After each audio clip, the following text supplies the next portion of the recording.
அவருடைய வீட்டுக்குள் எட்டி பார்த்து அவருடைய அந்தரங்கத்தை புகைப்படம் எடுத்து அதை அவருக்கு தெரியாமல் எடுத்து கொண்டு வந்து வெளியே வர்றது தான் அவருடைய தனிப்பட்ட வாழ்க்கை.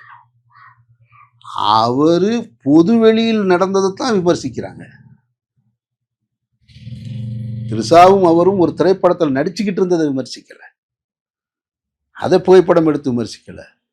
ஒரு பொது வாழ்க்கைக்கு வந்த தமிழ்நாட்டின் முதல்வராக ஆசைப்படுகிற ஒரு தலைவனுக்கு அவர் பொதுவெளியில என்ன நடந்துகிட்டாரோ அது பொதுவெளியில விமர்சனம் பண்ண தானே செய்வாங்க. அந்த விமர்சனத்தையே பண்ணக்கூடாதுன்னா எப்படி? எல்லாரும் கண்ணை மூடிக்கணுமா? இல்ல, அவரை ஆதரிக்கிறவர்கள் அதுக்கு பல்வேறு ஆதரவு நிலைப்பாடுகள் எடுக்கிறாங்க. இருக்கட்டும், அதனால என்ன? ஹிட்லரை கூட தான் ஆதரிச்சாங்க. அவருடைய தொண்டர்கள் அது அறியாமையின் வெளிப்பாடா கூட இருக்கலாம். ஹிட்லரை இன்னைக்கு ஏன் வரலாற்றுல நீங்க சர்வாதிகாரின்னு சொல்றீங்க? அவர் ஆதரவு இல்லாமல் அவ்வளவு கொலைகளை செஞ்சாரு, யூதர்களை கொன்று குவிச்சாரு. அவர் ஆதரவு இல்லாமலே அதிகாரத்தில் இருந்தாரு. முசோலினி ஆதரவு இல்லாமலே அதிகாரத்தில் இருந்தாரு. ஆதரவோடு தான் இருப்பாங்க. இந்த நாட்டில் தாவூத் இப்ராஹிமுக்கு ஆதரவு இருக்கு, சோட்டா ராஜனுக்கு ஆதரவு இருக்கு. அவருடைய ஆதரவாளர்கள் அவரை தான் கொண்டாடுவாங்க. கொண்டாடுவதற்காக அவர்கள் எல்லாம் சரியானவர்கள்னு ஆயிட முடியாது. அப்படி நம்ம எடுத்துக்க கூடாது. தொண்டர்கள் அல்லது ரசிகர்கள் குறித்து பேசும்போது அவங்க அன்பின் மிகுதியில அப்படி பேசுறாங்க, பண்றாங்க. அதை நம்ம தவறா பார்க்க வேண்டியதில்லைன்னு சொல்றீங்க. ஆனா இந்த விவகாரத்துல இப்ப புரியாம பேசுறாங்க. இது அன்பின் மிகுதியில் இல்லை. இதுலயும் திமுகவுடைய சதி அப்படின்னு சொல்லி, சார் திமுகவுடைய சதி இருக்காதுன்னு நம்ம சொல்லலை சார். திமுகவுடைய சதியாவே இருக்கட்டும்.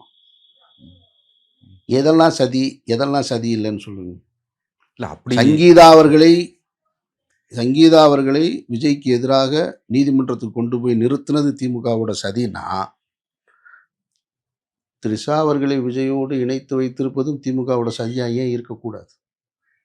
அப்படி கூட இருக்கலாம்னு ஒருத்தர் பேசுறாங்க. ஆமா சார், நானும் கேட்கிறேன். இப்ப அப்படியா இருந்தா அப்ப சுதாரிகி ஒருத்தருங்க அப்ப சுதாரிப்பாருங்கன்றேன்.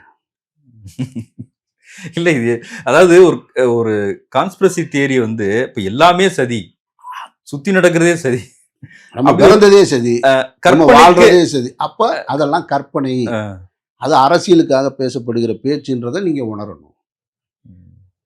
இல்ல, கொஞ்சம் நார்மல் மீது கடந்த 2 வருடங்களுக்கு முன்னாடி ஒரு குற்றச்சாட்டு வந்தது, உங்களுக்கு தெரியும். நீங்க அது பாஜகவுடைய சதின்னு நான் சொல்லலை. நான் சொன்னா எங்கேயாவது என்னை விமர்சித்தது பாஜகவை சார்ந்தவர்கள், சங்கி மணலில் இருக்கிறவங்க, அப்படிதான் நான் சொன்னேனே தவிர நான் அதை சொல்றேன்னா எங்கேயாவது நான் சொல்றேன்னா இது அவர்களுடைய சதி அப்படின்னு? நான் எந்த குற்றமும் செய்யலன்னு நீங்க நிரூபிச்சீங்க. அவ்வளவுதான், முடிஞ்சு போச்சு.